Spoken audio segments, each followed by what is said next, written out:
The Mafia boss came back to the mansion earlier than expected and nearly fainted at the sight before him. Children's laughter rang out in the stillness of the afternoon, a sound so pure and so uncanny that Nathan Blackwell felt as if an invisible hand were squeezing his heart until it forgot how to beat.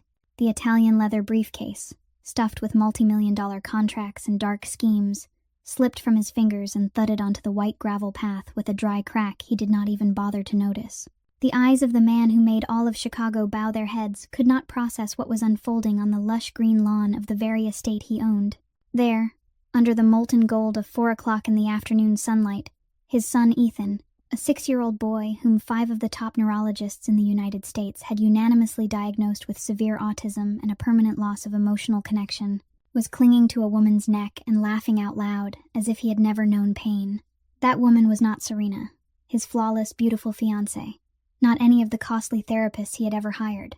It was Vivian Moore, the housemaid Nathan had never looked straight in the eyes for more than 2 seconds, a young woman in a cheap green uniform and bright yellow rubber gloves glittering in the sun. She was crawling on the grass, making playful hoarse whinny sounds, utterly unconcerned that the knees of her uniform were smeared with green stains.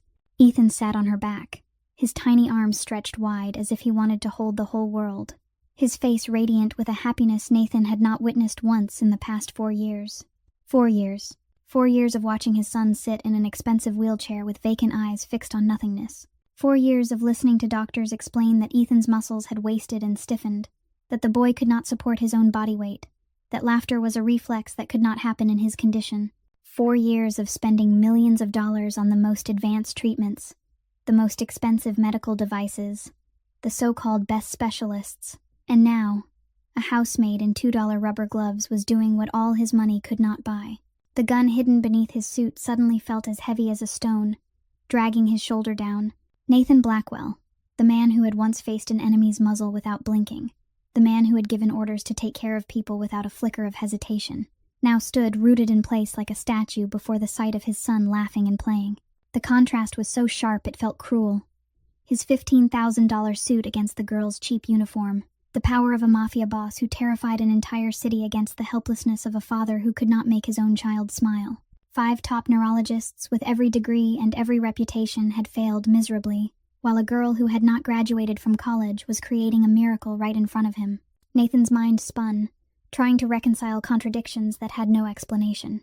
This morning, just before he left for a meeting, Serena had spoken to him in a sweet, worried voice, saying Ethan needed a higher dose of sedatives because of uncontrollable aggressive episodes. She said the boy had scratched a nurse, had screamed all night, had completely lost touch with reality.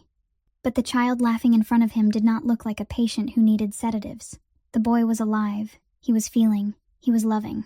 A question detonated in Nathan's head like an atomic bomb, shattering every belief he had built over the past 4 years. If his son could laugh, could hug, could play like a normal child, then who had lied to him?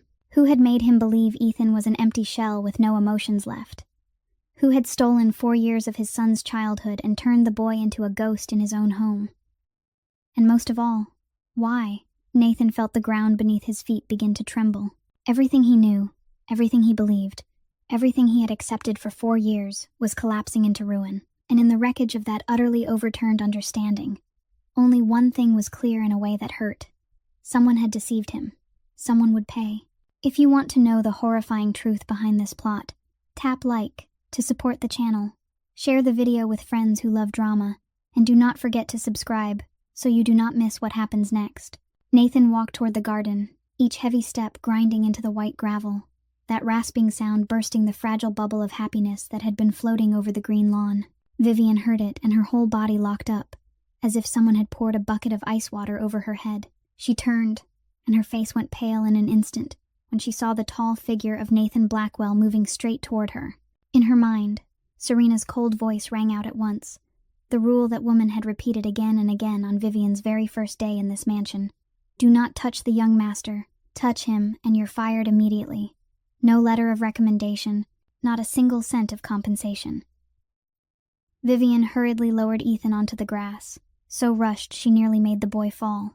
She dropped to her knees, head bowed, not daring to lift her eyes to the master of the house. Her hands, still inside the bright yellow rubber gloves, trembled in front of her chest like someone waiting for a death sentence. Her heart hammered as if it wanted to leap from her ribs, her breathing turning quick and shallow. She had made a fatal mistake.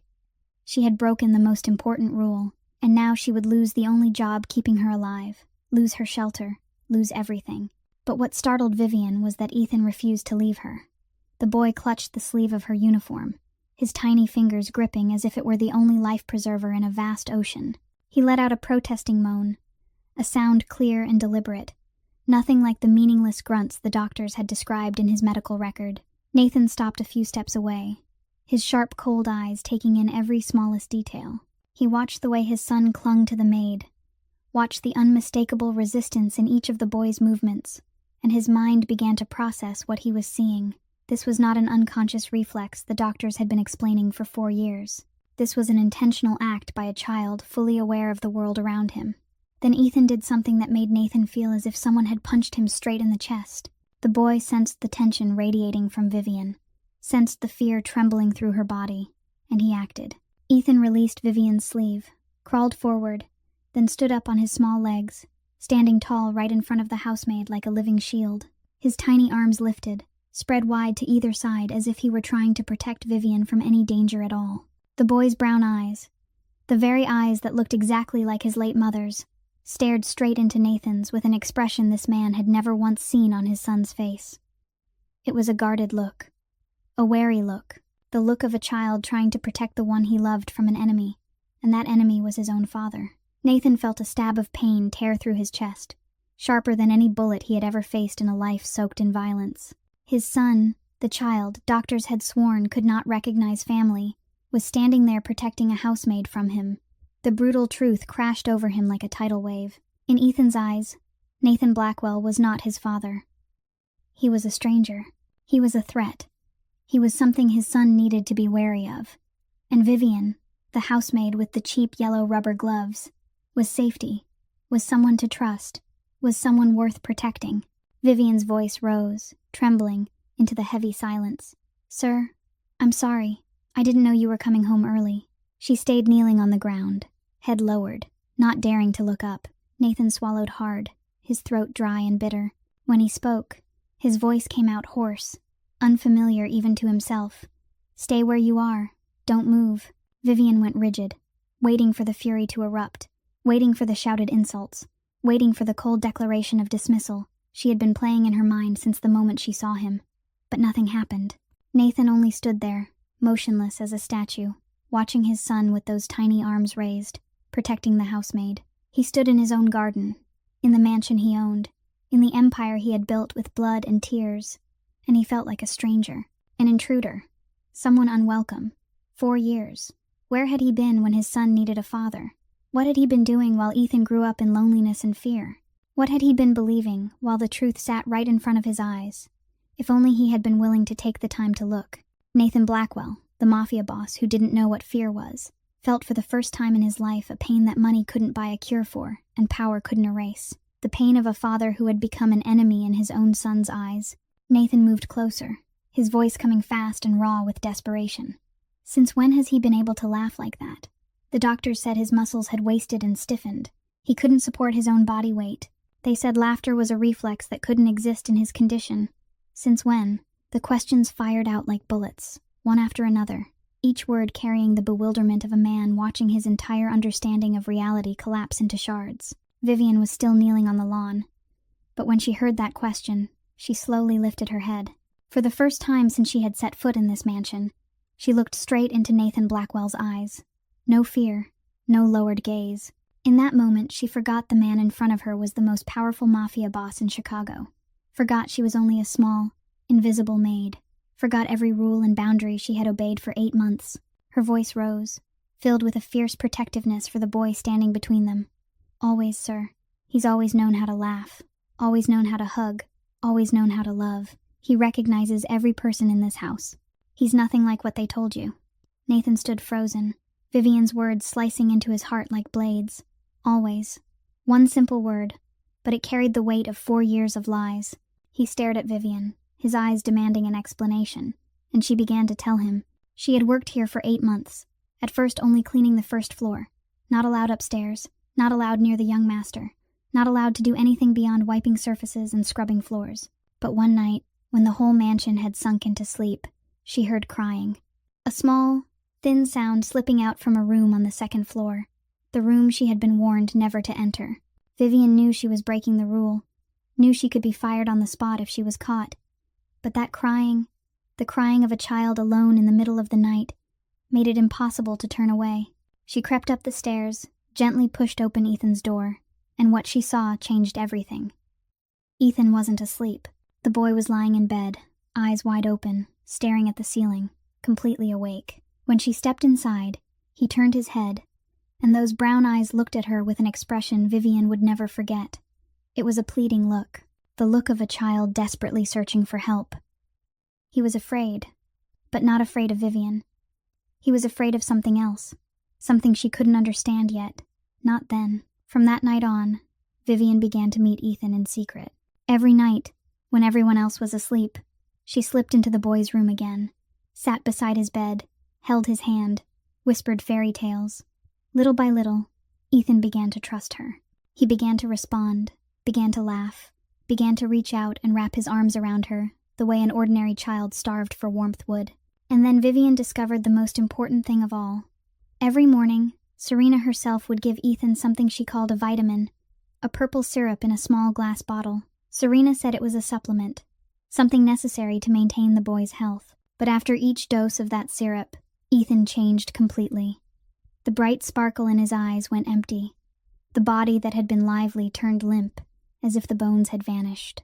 The boy became a hollow shell, sitting in his wheelchair, staring into nothing, not reacting to anything around him.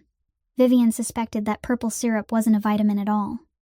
But who was she? She was only a maid with no degree, no voice, no power.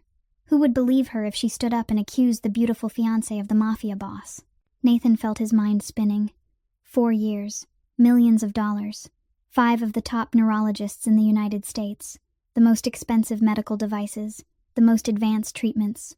All of it had been lies. His son wasn't autistic at all. His son had been systematically poisoned for 4 years under his own roof. He looked at Vivian, his voice hoarse. "Why didn't you go to the police?" Vivian answered with a bitter smile. "Who am I, sir? I'm a maid with no education, no family, no one standing behind me. And Serena is the fiancée of the most powerful mafia boss in this city. If I went to the police, who would believe me? They'd laugh in my face and throw me out of the station. And the next day I'd disappear without a trace, while Ethan would keep being trapped in a hell no one knew existed." Nathan stood there in silence, feeling every word Vivian spoke like needles driven through flesh. She was right. In his world, truth didn't matter more than power. And Serena, she had all the power a woman needed to silence an unknown maid. But now Nathan knew the truth, and someone was going to pay for the 4 years of hell his son had been forced to endure. It was long past midnight, but Nathan couldn't fall asleep. He sat alone in his pitch-dark study, with only the cold moonlight slipping through the large window pane and laying pale, ghostly streaks across the wooden floor. The glass of whiskey in his hand had been empty for a long time, yet he still gripped it, his fingers tightening around the rim as if it were the only thing keeping him from dropping into the abyss. Vivian's words kept echoing inside his head. Always. He's always known how to laugh, always known how to hug. And then memory surged in like a flood he couldn't hold back, dragging him to 4 years earlier, to the day his life shattered completely. 4 years ago, Nathan got a call from the hospital while he was in the middle of an important meeting with partners. The voice on the other end, cold and professional, informed him that his wife, Catherine, had been in a serious car accident on the highway. The vehicle had lost control, crashed through the guardrail, and plunged into a deep ravine. Catherine died at the scene. Ethan, his son, only 2 years old at the time, had been sitting in the back seat. The boy survived by some miracle, but the doctors said his brain had been severely injured by the impact. Nathan remembered driving like a madman to the hospital, remembered seeing Catherine's body covered beneath a white sheet, remembered the feeling as if someone had reached into his chest, ripped his heart out, and crushed it right in front of his eyes. Catherine had been the only light in his dark world. She was the only woman who had seen the real man behind the cold mask of a mafia boss. She loved him not for money or power, but for who he was. And now she was gone, leaving him alone with a son the doctor said would never be normal again. Catherine's funeral lasted 3 days. Nathan didn't remember much of those days, only that he stood like a statue beside his wife's coffin, only the sobbing of the mourners, only the emptiness, as if someone had carved a massive hollow straight through his soul. And then Serena appeared. Serena Cross, Catherine's half-sister on their father's side, a woman he'd met only a handful of times at family gatherings. She came to him right after the funeral, her eyes red from crying, her voice gentle and full of sympathy. She told him to focus on his work. She would take care of Ethan. It was what Catherine would have wanted. It was the only way Serena could honor her sister's memory. Nathan had been too consumed by grief to think, too exhausted to question anything. His underground empire was threatened then by rival gangs. He had to fight to protect what he'd built. He didn't have the time to care for a child with brain damage, so he nodded, handing his son over to Serena without a trace of suspicion. From that point on, every time he saw Ethan, the boy was always in that expensive wheelchair, lifeless eyes fixed on nothing, his body rigid as a doll. Serena said the doctors had done everything they could, said Ethan's condition couldn't improve, said Nathan had to accept the truth that his son would be that way forever. And Nathan believed her. He believed every word she said, believed the medical reports, believed the devotion she displayed every day at Ethan's side. He believed until he was blind. But now, sitting in the darkness with an empty glass in his hand, doubts began to creep through Nathan's mind like poisonous snakes. Had the car accident that day truly been an accident? Why had Serena appeared at exactly the right time, ready to take on every responsibility for Ethan's care without asking for anything? She had poisoned his son for 4 years. So what was her final purpose? Nathan set the glass down on the desk and pressed the call button on the intercom. A few minutes later, Marcus entered the room, alert despite it being near midnight. Marcus was Nathan's right hand, the most loyal man he had in the organization, the only person he trusted completely. Nathan looked at Marcus, his voice cold and firm. "I need you to investigate the medicine Ethan's been taking. Find out what it really is and who prescribed it. Find every piece of information about Dr. Preston, the neurologist who diagnosed my son. And one more thing. Reopen the file on Catherine's car accident from 4 years ago. I want everything, every smallest detail. Don't miss a single thing." Marcus stood still for a second, his sharp eyes sweeping Nathan's face as if trying to read what was happening. Then he spoke. "Sir, if this is a plot like you think, it's very big, very dangerous, and someone has been planning it for a long time." Nathan rose to his feet, his shadow thrown against the wall like a massive monster in the cold moonlight. His voice cut through the dark room, sharp as a blade. "If it's a plot, then someone will pay, and I promise you, that price will be very expensive." The next day, Serena returned to the mansion from a 2-day spa trip. She stepped inside in an elegant cream dress, her glossy brown hair spilling over her shoulders, her skin glowing as if it had been tended by the best experts money could buy. Beautiful, refined, flawless as always. She walked up to Nathan, who was sitting in the living room, leaned in to press a light kiss to his cheek, and spoke in a voice sweet as honey. "You came home early yesterday. Why didn't you call me?" Nathan looked up at her, his face giving away nothing. 4 years in the underworld had taught him how to wear a perfect mask. He answered evenly. The meeting ended earlier than expected. "I wanted to come home and see Ethan." Serena gave a soft laugh, bright as wind chimes. "Ethan. I already gave him his medicine. He's resting in his room. You know how it is. He doesn't recognize anyone. Visiting him is like looking at a wall." That line, once, Nathan would have nodded at as an obvious truth. But now, after what he had witnessed in the garden yesterday afternoon, after Vivian's account, it cut into his ears like a knife. He doesn't recognize anyone. Nathan had to clench his jaw to keep a growl of anger from breaking loose. Dinner was served in the grand dining room, the long oak table arranged with careful elegance, candles and fresh flowers laid out just so. Serena sat across from Nathan, and Ethan was placed in the special high chair beside her. The boy sat there with dull, unfocused eyes, his body limp as a doll with its winding key removed. Nathan watched his son and saw, with brutal clarity, how different this was from the child laughing on the lawn the day before. The medicine. That damned purple syrup had turned his son into this. Serena reached over, gently wiped Ethan's mouth, smoothed his hair, whispering sweet words. "Eat, sweetheart, good boy, Auntie loves you." Her movements were practiced and tender, exactly what a devoted caretaker should look like. But this time Nathan watched with different eyes. He saw what he had missed for 4 years. Every time Serena's hand touched him, Ethan flinched. His small body tensed, his tiny shoulders trembling as if he were trying to pull away from a danger he couldn't name. And his eyes, the eyes Serena called empty and incapable of recognition, never looked at her. They kept drifting toward one corner of the room, where Vivian stood quietly, waiting to serve. The way Ethan looked at Vivian was nothing like the way he looked at Serena. There was longing in it, and trust, and a kind of peace. Nathan glanced toward that corner and caught Vivian with her head lowered, avoiding every gaze, her hands clasped tight at her stomach. That girl knew she was being watched, knew she had to keep her distance, knew one wrong movement could cost her more than a job. It could cost her life. And then Nathan saw Serena glance at Vivian. Just a flicker of a look, but it was enough for him to read everything inside it. Cold, contempt, hatred. That wasn't the look of an employer toward a servant. That was the look of an enemy toward a threat. Nathan pretended he hadn't seen a thing. He cut a piece of steak on his plate and asked in a normal voice, "Has the new medicine been working lately?" Serena turned back with a gentle smile.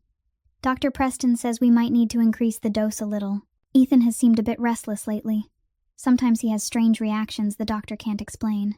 Nathan nodded, his gaze sliding to the small glass bottle of purple syrup sitting on the table, right beside Ethan's plate. "I understand." 2 simple words, but the true meaning behind them was nothing like what Serena thought. He understood his son was being poisoned every day. He understood the woman sitting across from him was a venomous snake wearing a human face. He understood he had to act perfectly until he had enough evidence in his hands. Dinner ended in a manufactured silence. Nathan went to his private room, closed the door, and stood in the darkness, his fist clenched so tightly his knuckles went white. Rage churned in his chest like a volcano about to erupt, but he had to hold it down, had to wait, had to be patient. Marcus was investigating. The truth would be exposed soon, and when it was, Serena would learn what Nathan Blackwell's fury truly looked like. The cat-and-mouse game had officially begun, and Nathan was certain he wouldn't be the mouse. 3 days passed in a tense, suffocating wait. 3 days in which Nathan had to perform perfection, had to watch Serena smile at him each morning, had to witness her spoon purple syrup into his son's mouth, and do nothing. 3 days of swallowing his rage whole, waiting for Marcus to return with the missing pieces of the truth. And finally, on the 3rd night, Marcus knocked on the door of his study, with a thick briefcase in his hand. Nathan sat behind the desk, motioned for Marcus to close the door, and begin his report. Marcus set the case on the desk, opened it, and pulled out a stack of files, his voice low and steady. "Sir, I investigated Dr. Howard Preston as you asked, and what I found is deeply troubling. Dr. Preston is not a pediatric neurologist as he claims. He's a psychiatrist, specialized in sedatives and anesthesia for severely mentally ill patients. His credentials are real, but his specialty is completely wrong for what the young master needs." Nathan tightened his grip on the chair's armrest until his knuckles went white, but he said nothing, only nodded for Marcus to continue. Marcus turned to the next page. "As for the medicine Ethan has been taking, sir, it isn't a vitamin like Serena says. I had a pharmacology expert analyze a sample, and the results show it's a mixture of haloperidol and benzodiazepine. These are extremely strong sedatives, typically used only for severely psychiatric patients in specialized medical facilities. The dosage in Ethan's bottle is enough to turn a healthy adult into a vegetable, let alone a 6-year-old child." Nathan felt nausea rise into his throat. His son had been poisoned for 4 years, under his own roof, right in front of him, and he had never known. Marcus continued, "And one more thing, sir. I tracked Serena's financial transactions over the past few years. Every month she withdraws $10,000 in cash from her personal account and delivers it directly to Dr. Preston. No bank transfer, no invoice, no paperwork that could leave a trace. In total, over 4 years, she spent nearly $500,000 paying for the poisoning of the young master." Nathan stood, walked to the window, and stared out at the garden, black and silent beyond the glass. $500,000. Serena had spent $500,000 to turn his son into a living corpse.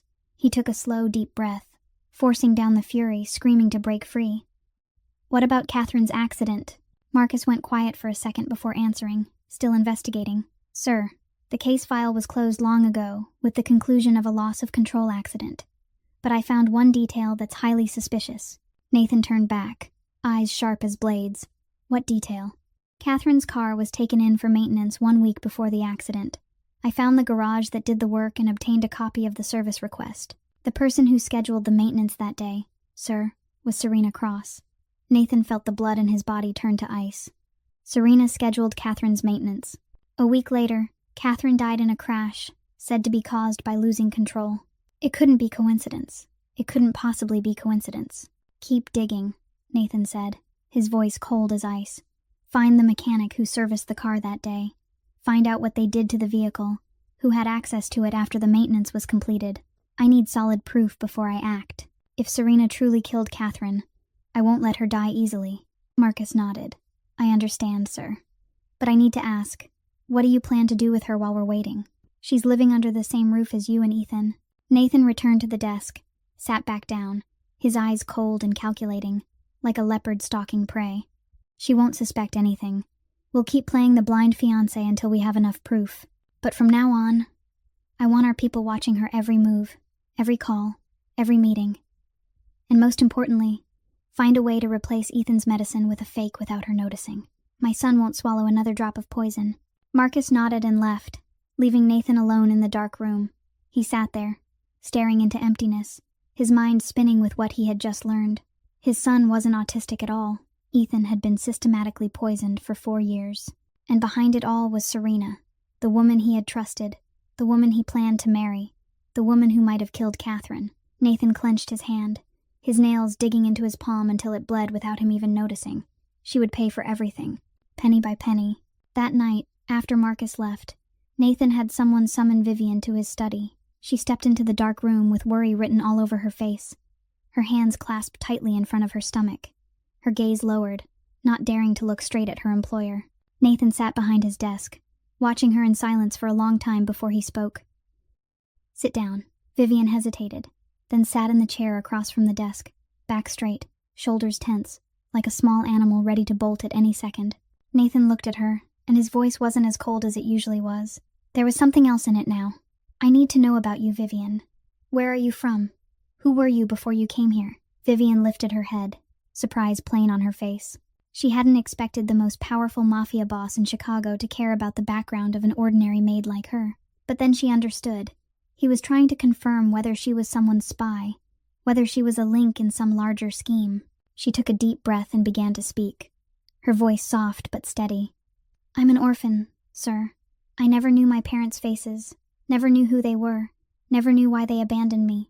The only thing I know is that I was found outside the gate of an orphanage on the outskirts of the city when I was only a few days old, wrapped in an old torn blanket, with no name, no papers, nothing at all. She paused for a moment, as if swallowing painful memories. I grew up in that orphanage, where every day was a fight to survive. Hunger, loneliness, and being bullied by older kids. I learned that in this world, nobody would save me except myself. Nathan sat quietly, listening, his eyes never leaving Vivian's face.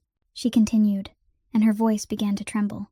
When I was 18, a family came to the orphanage and said they wanted to adopt me. I thought it was a miracle.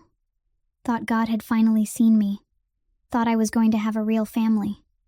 But I was wrong. It wasn't heaven. It was hell. Vivian pulled up her sleeve, revealing faint scars running along her arm. The man who adopted me was abusive. He beat me for any reason. Because the rice wasn't fully cooked. Because the house wasn't clean enough. Because I looked at him the wrong way. 4 years, sir. 4 years I lived in that hell, too afraid to cry for help because he threatened to kill me if I told anyone a single word. Nathan felt his jaw tighten as he listened.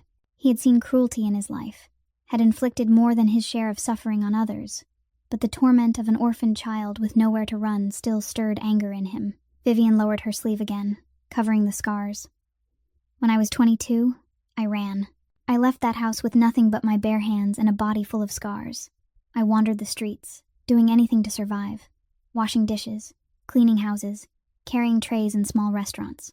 I saved every dollar and tried to go to college for psychology because I wanted to understand why people could be so evil to each other. But by my 3rd year, I didn't have enough money to continue. I had to drop out in the middle and work as a maid to survive. Nathan watched her, his voice lowering. Then why did you risk your life for Ethan? You had nothing to gain. Nobody paid you for it. Nobody would even know. Nobody would thank you. Why would you risk everything for a child who isn't yours? Vivian raised her head, and for the first time in the conversation, she looked straight into Nathan's eyes. her brown eyes lit with something fierce. "Because I know what that feels like, sir. I know what it feels like to be trapped in hell and have nobody hear you screaming. I know what it feels like to look out at the world and see people walking by, laughing, living normal lives while you're dying slowly and nobody even knows." When I looked into Ethan's eyes that night, I saw myself from years ago. I saw a child desperately begging for help and no one listening. I couldn't leave him. I couldn't turn away and pretend I didn't see. If I did, I'd be no different from the people who abandoned me back then. Nathan sat there, looking at the young woman in front of him, and for the first time, he truly saw her. Not the maid in a green uniform and bright yellow rubber gloves, but a human being who had been through hell and survived, a warrior stronger than anyone he'd ever met in the violent underworld. And inside the cold chest of the Mafia boss, for the first time in 4 years since Catherine was gone, something warm began to kindle. While Nathan and Vivian were talking, the door to the study suddenly creaked open with a soft, uneasy sound. They both turned, and there in the doorway stood a small figure, brown hair tousled, eyes still heavy with sleep but brightening the moment they found Vivian. Ethan had slipped out of bed in the middle of the night to look for the one person he trusted most in this house. When he saw Vivian, his face lit up and he ran straight to her, his tiny arms wrapping tightly around her leg as if he were afraid she might disappear. Vivian bent down, smoothed his hair, her voice gentle and warm. "Why aren't you sleeping? It's night already. You need to rest." Nathan stood there watching, and his heart flinched with a pain so sharp it felt like a knife driven clean through him. For 4 years, his son had never run to him like that. For 4 years, he had only seen a child in a wheelchair with hollow eyes, never reacting when Nathan entered the room, never reaching out when Nathan stood close. He had thought it was sickness, brain damage, a cruel fate. But now he knew the truth. His son didn't hug him, not because he couldn't, but because he didn't know who Nathan was. To Ethan, Nathan was only a strange shadow that appeared and vanished from time to time, not a father he could trust and love. Then something miraculous happened. Ethan lifted his head to look at Vivian, then slowly turned to look at Nathan.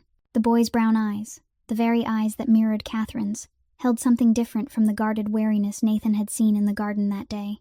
Ethan hesitated for a second, as if wrestling with himself, then did something that stole Nathan's breath. Ethan reached out his tiny hand and took his father's finger. It was such a simple gesture, but to Nathan it was more precious than every multi-million-dollar contract he had ever signed, more precious than all the power and money he had spent a lifetime accumulating. This was the first time in 4 years his son had chosen to touch him. That small hand was warm and soft, holding his finger as if searching for safety, as if trying to connect to a father the boy had never truly known. Nathan Blackwell, the Mafia boss who made the entire city of Chicago tremble, the man who had faced death without blinking, stood there with eyes gone red and a throat locked tight. He couldn't speak, couldn't move, could only stand and feel the warmth of his son's hand. Then Ethan spoke, his voice small and slow, each word placed carefully as if he were trying with all his strength to get it right. "Dad, don't fire Vivian." 5 words, only 5 simple words, but they carried all the fear and longing of a 6-year-old child who had been trapped in darkness for 4 years.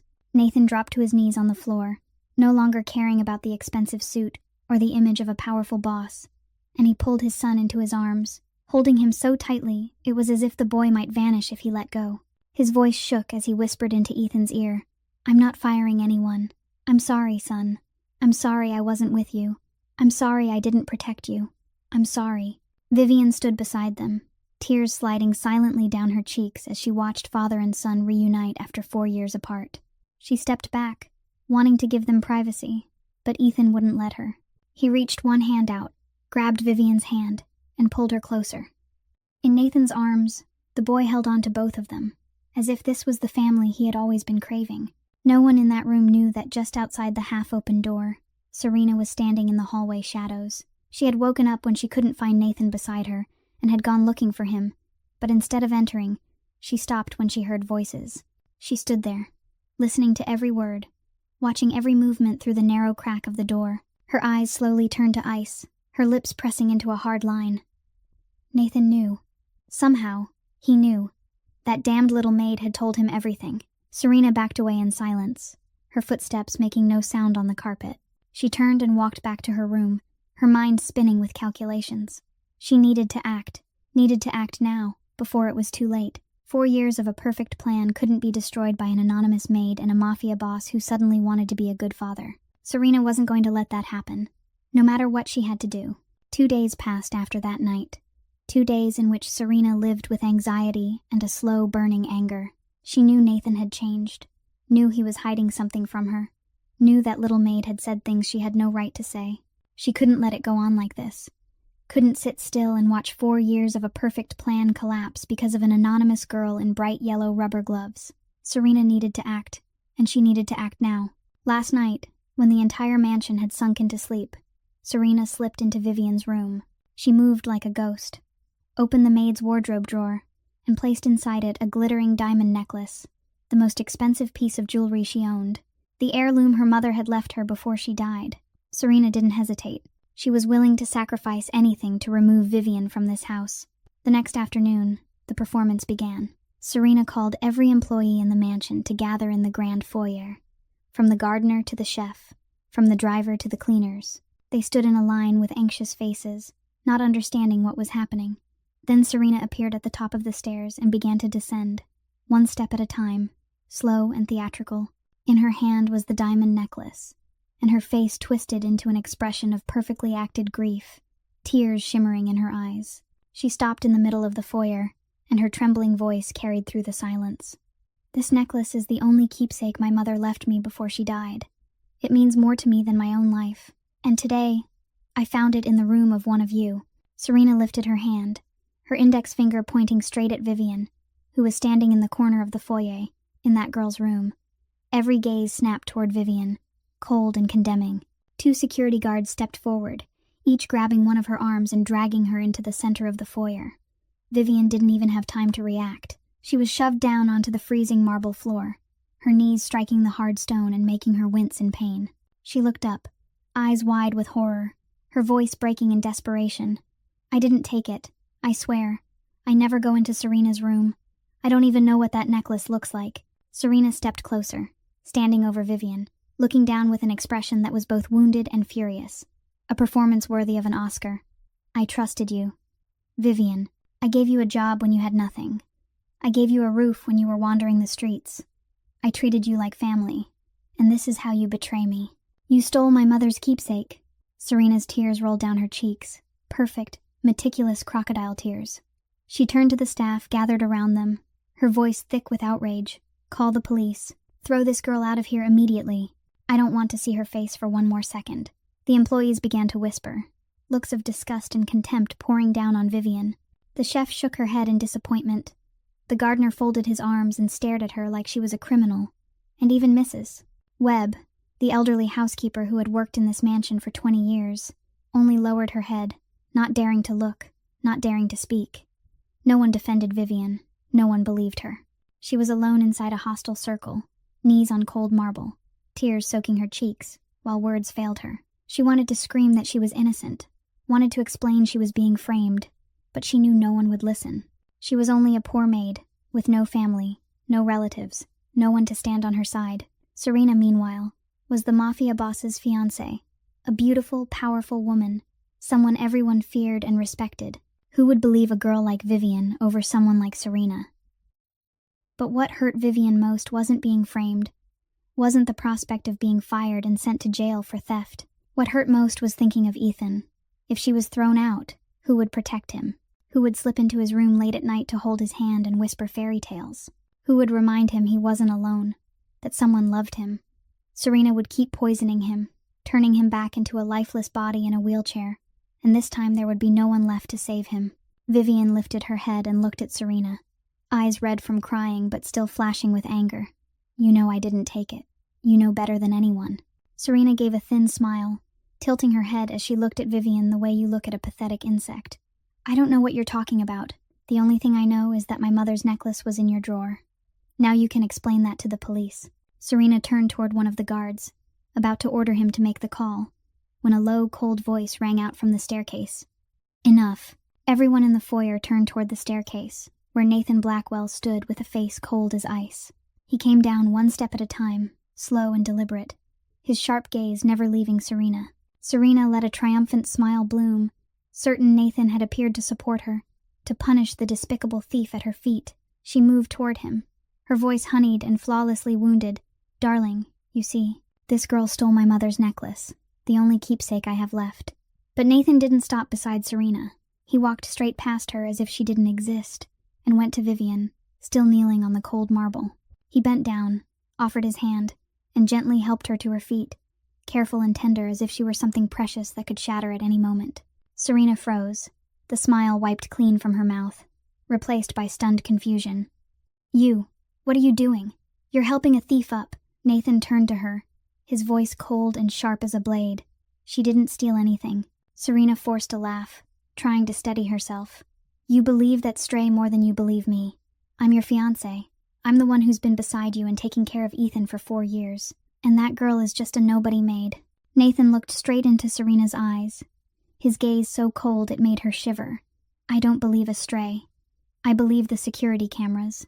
Serena felt as if a bucket of ice water had been dumped over her head. Nathan signaled to Marcus, who was standing in the corner of the foyer, and immediately the large wall-mounted television lit up. The footage was sharp down to the smallest detail, a recording from a hidden security camera in the hallway. On the screen, Serena appeared at 2 a.m. last night, slipping down the corridor with the light, silent steps of a thief. She stopped at Vivian's door, glanced around to make sure no one was watching, then opened it and went inside. The camera in the room captured her opening the wardrobe drawer and placing the diamond necklace inside, before she slipped back out with a satisfied smile on her lips. The foyer fell into a deadly silence. The employees who had just been staring at Vivian with contempt now stood with mouths open, unable to believe what they were seeing. Mrs. Webb lifted a hand to cover her mouth, her old eyes wide with horror. Serena stood there, her face pale as paper, her body trembling beyond her control. "You were spying on me." Her voice rang out, caught between panic and fury. "You put cameras on me in our own house." Nathan stepped closer, each footfall like a hammer driving nails into Serena's coffin. "I wasn't only watching you. I also know you've been paying $10,000 in cash every month to Dr. Howard Preston." Serena stumbled back a step, her legs threatening to fold. Nathan went on, his voice cold and merciless. "I know the vitamin you've been giving my son every morning is actually a mixture of haloperidol and benzodiazepine, extremely powerful sedatives used only for severely psychiatric patients. I know the dose you've been giving Ethan is enough to turn a healthy adult into a vegetable, let alone a 6-year-old child. And I know you've been poisoning my son for 4 years. Serena backed up again until her spine hit the wall. The flawless mask she had worn for 4 years began to crack, then fall apart piece by piece.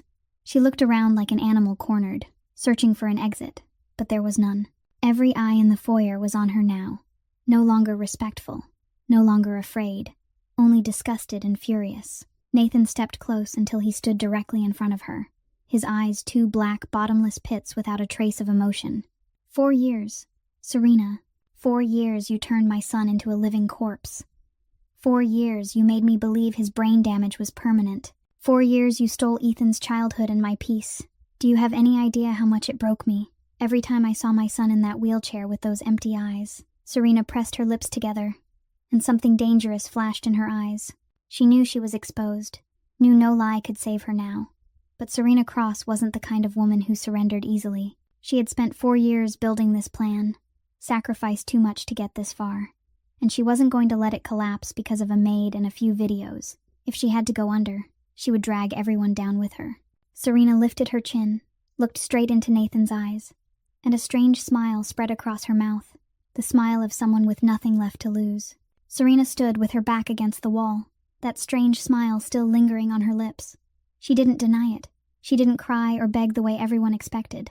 Instead, she lifted her chin, eyes cold as ice fixed on Nathan, and played her final card.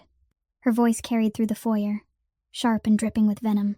"You want to know why I did all of this? Because Catherine deserved it." Nathan went rigid, the name of his late wife hitting him like a blade, driven straight into his chest. Serena went on, her mouth curving into a bitter smile. "My perfect sister, the woman you loved with everything you had, the one you thought was a saint. She betrayed you, Nathan. She had another man. And Ethan, the child you've mourned for 4 years, he might not even be yours." The grand foyer fell silent as paper. Everyone held their breath, waiting for Nathan's reaction. He stood there, his face draining of color for a heartbeat. "What did you just say?" Serena stepped forward one pace, the fear from moments ago seeming to vanish, replaced by something dangerously unhinged. You think you knew Catherine. You didn't know anything about her. You were busy with your underworld empire, busy with power wars, while she was at home alone with other men. I knew everything. I have proof. And I protected you from that humiliating truth for 4 years. I was afraid Ethan wasn't your blood but would inherit everything. I did it all for you. Nathan looked at Serena, his eyes slowly recovering their calm. He knew Catherine. He loved Catherine more than anyone in this world. He knew she wasn't that kind of woman. This was psychological warfare, Serena's last attempt to throw him off balance, to confuse him, to make him lose focus.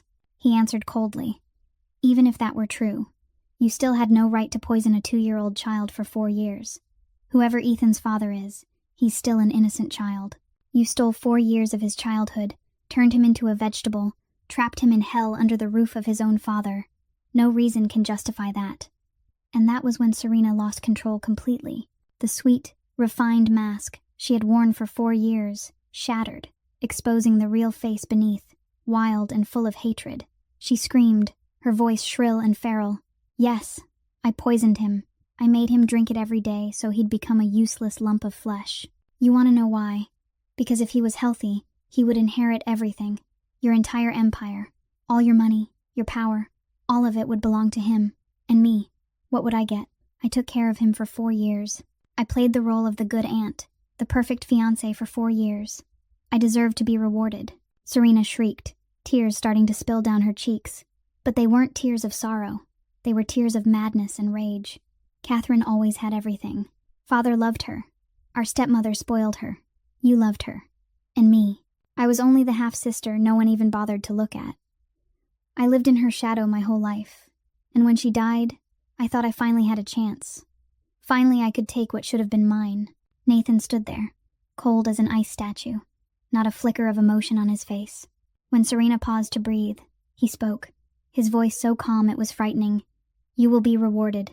In prison." Serena laughed like a madwoman. "You can't do anything to me. I have proof Catherine cheated. I have photos, messages, everything. If you send me to prison, I'll release it all. A scandal will explode. The whole city will know what your wife really was. Do you want that?" Nathan stepped closer, each footfall heavy with threat. He stopped right in front of Serena, nearly a head taller, his shadow swallowing her like the darkness of death. His voice dropped low and dangerous. "You think I'm afraid of a scandal? You think I care what people say? Have you forgotten who I am?" Serena stared into Nathan's eyes, and for the first time, she truly felt fear. She had forgotten. She had been so consumed by her plan that she'd forgotten the man in front of her wasn't some ordinary businessman. This was Nathan Blackwell, the Mafia boss who made all of Chicago tremble, a man who had made people disappear without a trace for daring to betray him. She wasn't facing a betrayed husband. She was facing a monster, and she had just made it angry. Serena realized she'd reached a dead end. There was no lie left that could save her. No trick that could pull her out of this. Her eyes darted around the foyer, hunting for an exit, an opening, anything that could flip the situation back in her favor. And then she saw it. On the staircase, a small figure stood trembling, brown eyes wide with terror as he looked down at the chaos below. Ethan had slipped out of his room when he heard the noise, and now he was standing there, not understanding what was happening, only knowing that everyone was shouting at Aunt Serena. In a single heartbeat, a reckless thought flashed through Serena's mind. She didn't have to run alone. She had a perfect hostage right in front of her. Before anyone could react, Serena lunged for the stairs with lightning speed. She snatched Ethan, both arms locking the boy's small body to her chest, then backed away toward the rear door. Her voice rang out, crazed and feral. "If I don't get anything, nobody gets anything. Nobody." Nathan surged forward, his face twisted with rage and fear. "Let him go, Serena. This is between you and me. The boy has nothing to do with it." Serena tightened her hold, her arm sliding around Ethan's neck like a snake. "One more step and I'll choke him. You know I'm not joking. I've got nothing left to lose, Nathan. Do you want to test whether I'll do it?" Ethan sobbed, his small body struggling in Serena's grip. His voice broke with raw terror. "Dad, Vivian, help me." Vivian stepped out from the corner of the room, her voice shaking but fighting to stay steady. "Serena, don't do this. Please. He's just a child. He's innocent. He hasn't done anything wrong. Serena snapped her head toward Vivian, her eyes bloodshot and burning with hatred. Shut up. You're the one who ruined everything. If it weren't for you, nobody would know anything. If it weren't for you, I would have succeeded. You stole everything from me, everything I built for 4 years. While Serena was distracted, screaming at Vivian, Nathan signaled Marcus to move in from the side. But Serena wasn't stupid. She saw it instantly and retreated fast toward the rear door, dragging Ethan with her. Don't do anything stupid, she screamed. If anyone dares to follow, I'll kill him. Then, before anyone could stop her, Serena shoved the rear door wide open and hauled Ethan outside. In the darkness, hurried footsteps hammered across the gravel path, followed by the slam of a car door and the roar of an engine. Serena's car shot out of the driveway, tires shrieking on gravel, leaving a cloud of dust before it vanished into the night. Nathan ran to the doorway, eyes tracking the disappearing taillights with desperate fury. He spun to Marcus, his voice a roar. Where's the tracker car? Where is she going? Marcus was already pulling out his phone, checking fast. Sir, I put a GPS tracker in her car earlier, like you ordered. She's heading north of the city. Nathan didn't waste another word. He sprinted to the black SUV parked out front. Follow her. Now. Every second that passes puts my son in more danger. Vivian ran after him, her voice urgent. I'm coming too. I know where she might go. Nathan stopped for a beat, looking at her with suspicion. Vivian spoke quickly. I heard Mrs. Webb mention an old house to the north, Catherine's house before she got married. Serena talked about it when she'd been drinking. She's obsessed with that place. Nathan gave a short nod. Get in. Marcus jumped into the driver's seat. Nathan and Vivian climbed into the back. The SUV tore into the night, chasing the trail of the car carrying the Mafia boss's only son, chasing a deranged woman who had lost everything and had nothing left to lose. The life-or-death pursuit had begun, and Nathan knew he had to find Ethan before it was too late. The black SUV tore down the highway, ripping through the pitch-dark night with blinding headlights. Nathan sat in the back seat, his eyes locked on the GPS screen where a small red dot kept moving north without stopping. Vivian sat beside him, her face pale as paper, her hand gripping the door handle so tightly her knuckles had turned white. Marcus was at the wheel, foot pressed all the way down, the engine roaring like a predator in pursuit. She's heading north, Marcus reported, eyes never leaving the road, toward the suburbs. Her speed suggests she's driving very fast, probably over 160 kilometers per hour. Vivian stared at the screen, her brows drawing together as something clicked in her mind. Wait, that direction. Isn't that the old neighborhood? Nathan turned toward her. What old neighborhood? Vivian explained quickly. I heard Mrs. Webb mention it when she was talking to the other maids. Catherine's old house in the suburbs, where she lived before she married you. Serena talks about it when she drinks alone in her room. Mrs. Webb said Serena is obsessed with that place, always muttering to herself about that house like it's something terribly important. Understanding hit Nathan all at once, and it twisted in his chest like a knife. Catherine's old house. The place she lived before he came and pulled her out of an ordinary life into his dangerous underworld. And more than that, it was the route Catherine had driven on that fateful day 4 years ago. The road where she crashed and died. Marcus, head there, Nathan ordered, his voice tight with strain. I know where she's going. In the car racing ahead, Serena sat behind the wheel with wild eyes and trembling hands. She drove like a madwoman, running red lights, swerving across lanes, caring about no traffic law at all. Beside her, Ethan huddled in the passenger seat, tears soaking his small face, his body struggling against the seatbelt that held him pinned in place. Shut up! Serena screamed, her gaze swinging crazily between the road and the crying child. Shut up! Shut up! Shut up!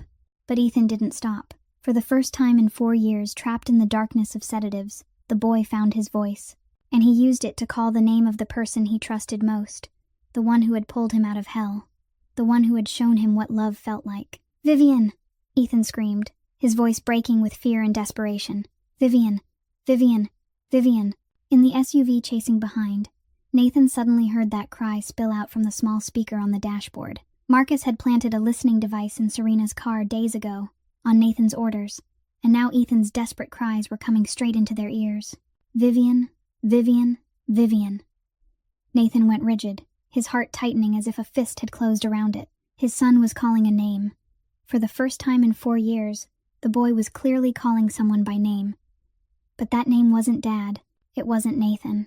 It was Vivian, the maid with the yellow rubber gloves, the woman Nathan had never bothered to truly see, the one who had slipped into his son's room at night to hold his hand and whisper fairy tales. She was the one Ethan called for in his most desperate moment. She was the one his son trusted and loved. Pain tore through Nathan's chest, not jealousy, but guilt. Where had he been for 4 years when his son needed someone to trust? What had he been doing while Ethan was trapped in darkness, and no one heard his cries? He had let a stranger do what he, as a father, should have done. Vivian sat beside him, tears sliding silently down her cheeks as she listened to Ethan calling her name. She lifted a hand to cover her mouth, fighting back a sob. "Ethan," she whispered, her voice thick. "Hold on just a little longer. I'm coming." Nathan clenched his teeth and turned to Marcus with bloodshot eyes. "Faster. Faster. My son needs me." Serena's car stopped in front of an abandoned house hidden behind rows of towering trees. Dim moonlight poured down, laying a ghostly silver mist over the aging structure. This was Catherine's house before she married Nathan, the place where she had lived the most peaceful years of her life, and also the place closest to the fateful road where she had crashed and died 4 years earlier. Serena yanked Ethan out of the car, dragged him into the deserted house, climbed the rotten wooden staircase, and stepped out onto the second-floor balcony. From here she could see the highway curling in the distance, the road her sister had driven along for the last time, the road Serena had turned into Catherine's resting place with her own hands. Minutes later, Nathan's black SUV tore up, brakes screaming as it stopped in front of the house. Nathan sprang out, ran toward the building, then froze when he looked up at the second-floor balcony. Serena stood there with her back against the decaying railing, both arms locked tight around Ethan's body. She was so close to the edge that one small shove would send them both crashing to the hard ground below. "One more step and I let go." Serena shrieked down, her high voice echoing through the quiet night. "Do you want to see whether I'll do it?" Nathan lifted both hands, forcing his voice steady, even though his heart was pounding wildly. "Serena, calm down. What do you want?" "Money. I'll give you as much as you want. Freedom. I'll let you leave the country and no one will chase you. Whatever you want, I'll give it to you. Just let Ethan go." Serena laughed like a madwoman, her laughter bouncing through the night like the cry of a crow. "Too late. Too late. It's all too late. You think money can fix everything. You think you're someone, the great Mafia boss. You have all the money and power in the world, but you can't buy what I want." Nathan tried to take one careful step closer, his voice softer. "You don't want to do this. That's Ethan. He's your nephew. He's Catherine's blood, your sister's blood. Catherine." The name hit Serena like a detonator. She screamed, her voice shrill and full of hate. "Catherine. Always Catherine. My whole life I've heard that name. Beautiful Catherine. Perfect Catherine. Catherine loved by everyone. I hate that name. I hate her. I hate everything she stood for." While Nathan tried to stall and hold Serena's attention, Vivian quietly stepped out of the SUV. She moved toward the house with slow, non-threatening steps, as if she were simply taking a walk in a park on an ordinary afternoon. Nathan saw her and shouted, "Vivian, stop! Don't come closer!" But Vivian didn't stop. She kept walking, her brown eyes lifted to the balcony, meeting Serena's crazed stare. Then she spoke, her voice strangely calm in the suffocating tension. "Serena, I know you're hurting." Serena looked down, eyes narrowing with contempt. "What do you know? You're just a servant, a cheap little maid. What do you know about my pain?" Vivian didn't flinch. She kept walking and kept talking. "I know what it feels like to be abandoned. I know what it feels like to be unloved. I know what it feels like to stand in the dark and watch other people have everything you've ever wanted. I know what it feels like to be invisible, like you don't exist, like you're only someone else's shadow." Serena faltered. Vivian's words landed like needles driven straight into her heart. She stared down at the maid standing in the yard, and for the first time she saw something in Vivian's eyes. Not fear, not contempt, understanding. The understanding of someone who had lived in darkness, who had known loneliness and abandonment. Tears began to spill down Serena's cheeks, the first real tears she had shed after years of wearing a mask. She looked at Vivian, her voice trembling. "You don't understand. You can't understand." Vivian lifted her chin, her voice still calm but filled with a deep sincerity. "Then let me understand. Tell me. You've been hurting for too long. You've been alone for too long. Let me listen." Vivian kept talking, her voice gentle, but carrying a weight that couldn't be denied. "Catherine is gone, Serena. She's been dead for 4 years. You can't win against someone who's already dead. No matter what you do, Catherine will always be the one everyone loved, always the perfect one in people's memories. And you're turning yourself into a monster. Hurting Ethan doesn't lessen your pain. It only turns you into the very thing you hate most." Serena trembled, Vivian's words striking the wall Serena had built over so many years like hammer blows. Her voice cracked, thin and desperate. "You don't understand. You can't understand. No one understands me." Then, like a dam breaking, everything Serena had held inside her whole life began to pour out. She screamed, tears streaming down her face. "Catherine stole everything from me. From the time we were children, from the moment I was old enough to understand the world around me. Father loved her, spoiled her, gave her everything. My stepmother, too. She only had eyes for Catherine, treated me like I didn't exist. Then Nathan came, and of course he loved Catherine, married Catherine, gave her a life like a dream. And me, what was I? I was nothing but a shadow, the bastard child no one wanted to look at, no one acknowledged, no one loved." Nathan stood in the yard, listening to every word, his body pulled tight as wire. He wanted to shout, wanted to charge up there and rip Ethan out of Serena's arms, but he knew any sudden move could put his son in danger. All he could do was stand there, fists clenched, and listen. Serena kept screaming, her voice crazed and full of hate. The crash. Everyone thinks it was an accident. Everyone thinks Catherine was unlucky. Everyone cried for her, but nobody knows the truth. Nathan roared from below, his voice thunder in the night. "What did you do to Catherine's car?"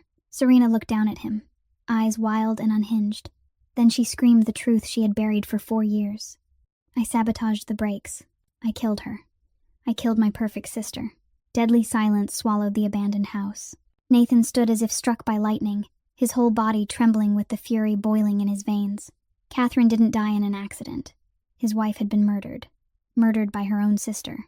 Serena continued, her voice choking between sobs.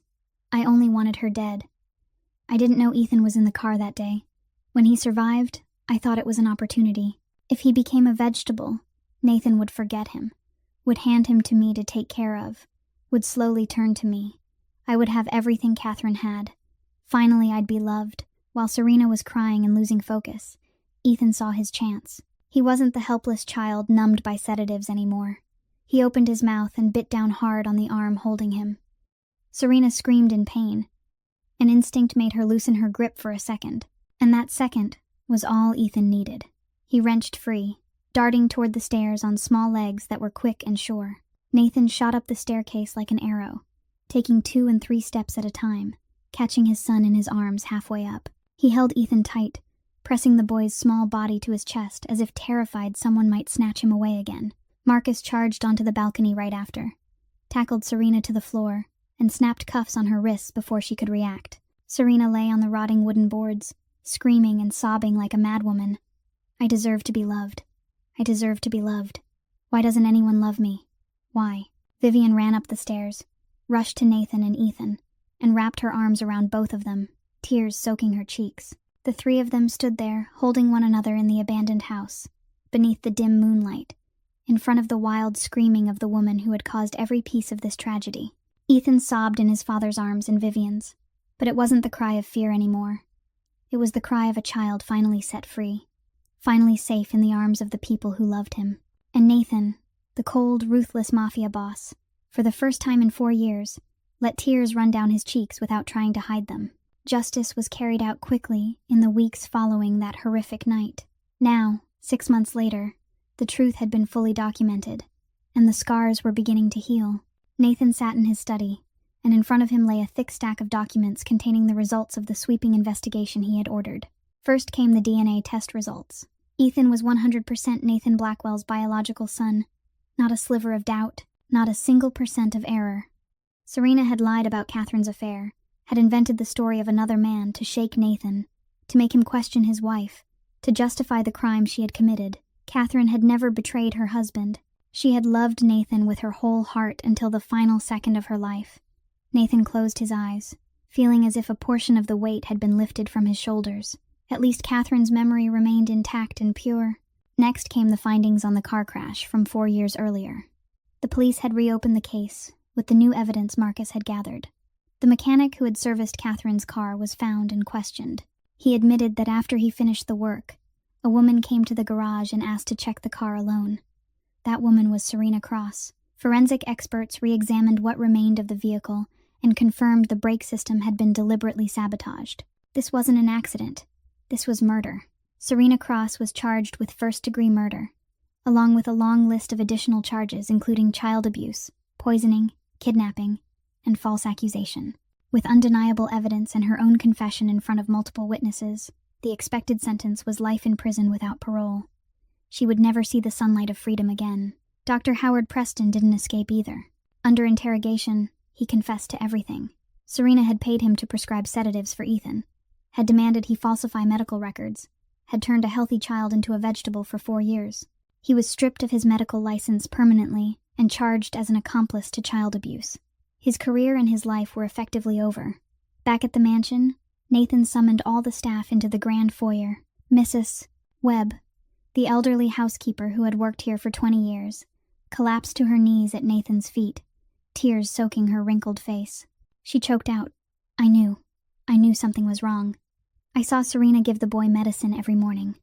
I saw the boy change after each dose. But I was afraid. I didn't dare speak. Please forgive me." Nathan looked down at her, eyes cold as ice. "Your silence made my son endure 4 years of hell. You watched him suffer every day and did nothing. Get out of my house. Right now, Mrs.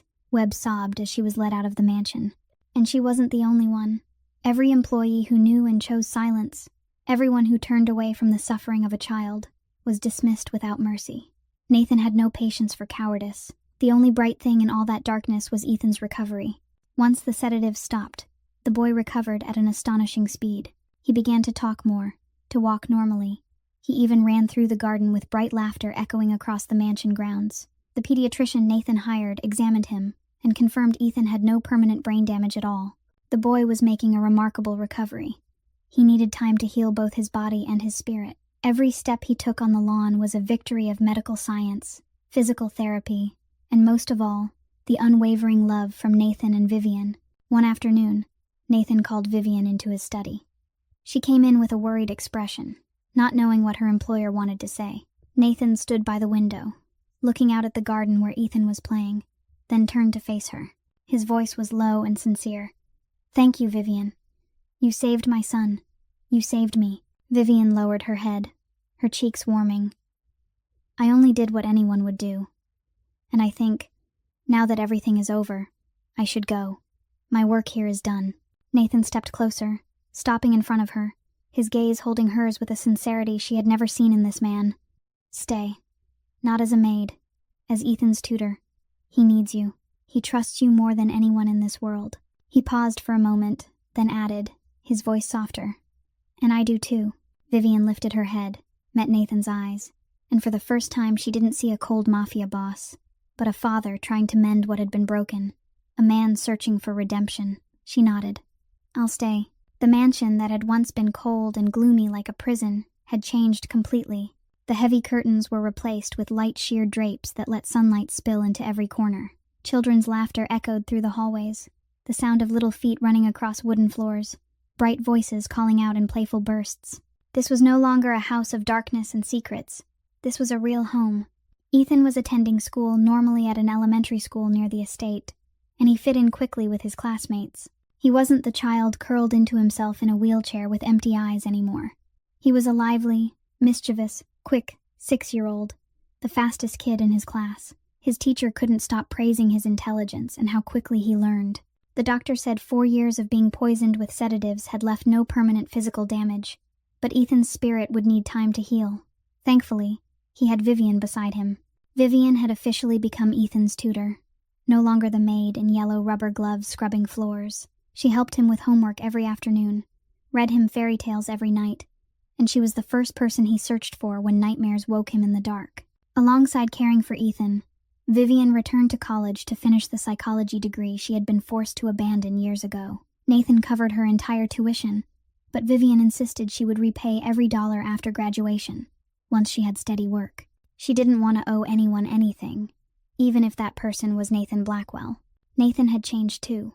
The cold Mafia boss of yesterday now came home earlier, spent more time with his son, and smiled more. He still ran his underworld empire, Still the powerful man all of Chicago treated with caution. But the moment he stepped through the mansion gates, he became an ordinary father, an ordinary man learning how to love again from the beginning. What grew between Nathan and Vivian wasn't love at first sight. It didn't arrive in one dramatic moment or an unexpected kiss. It was built slowly, day by day, from respect to trust, and then from trust into something deeper. Neither of them had dared to name.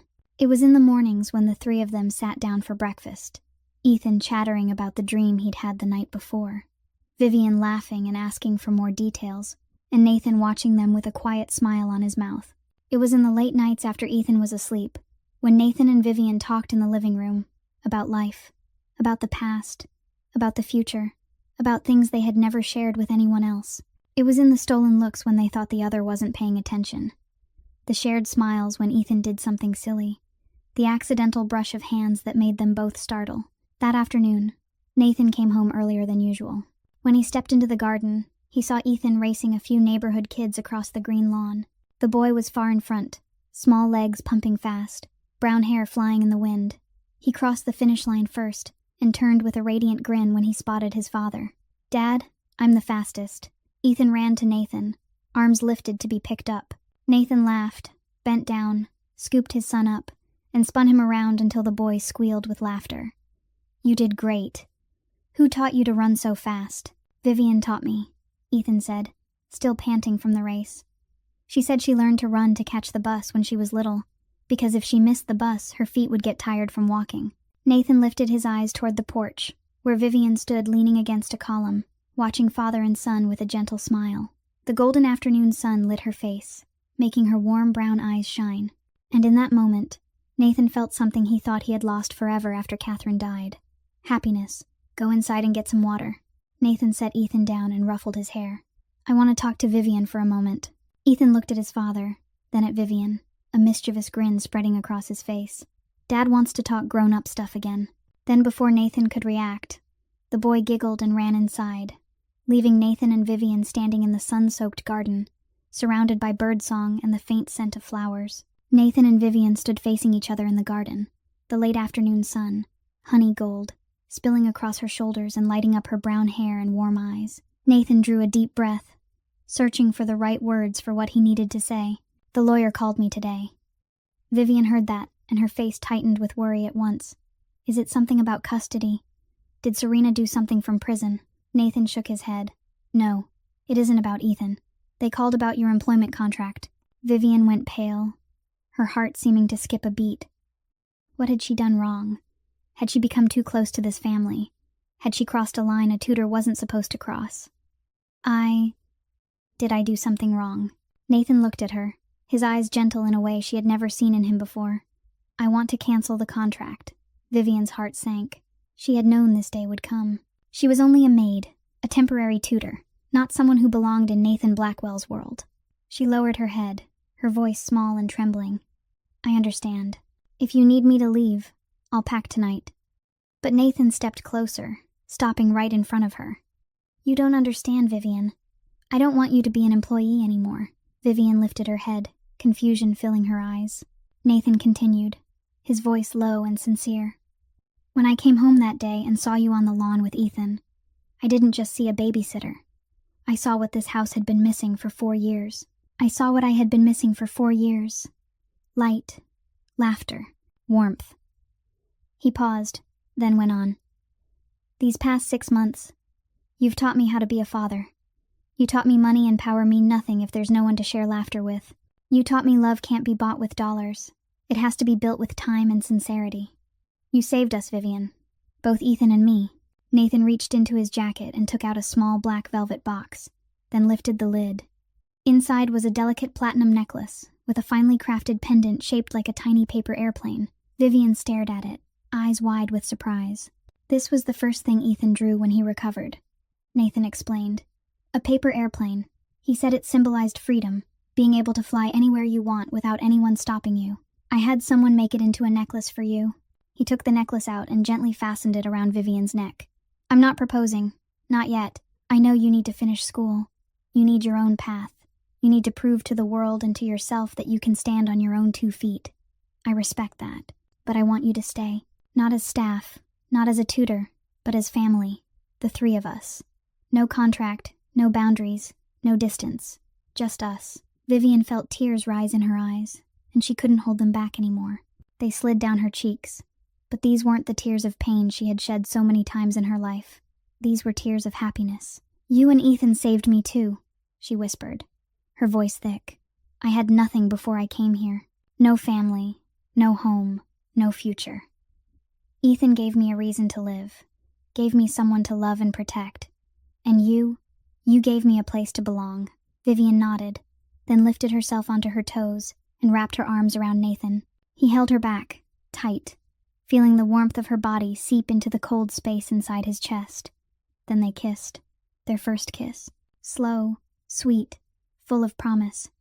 Not the blazing kiss of passion, but the gentle kiss of two souls who had found each other after so much suffering.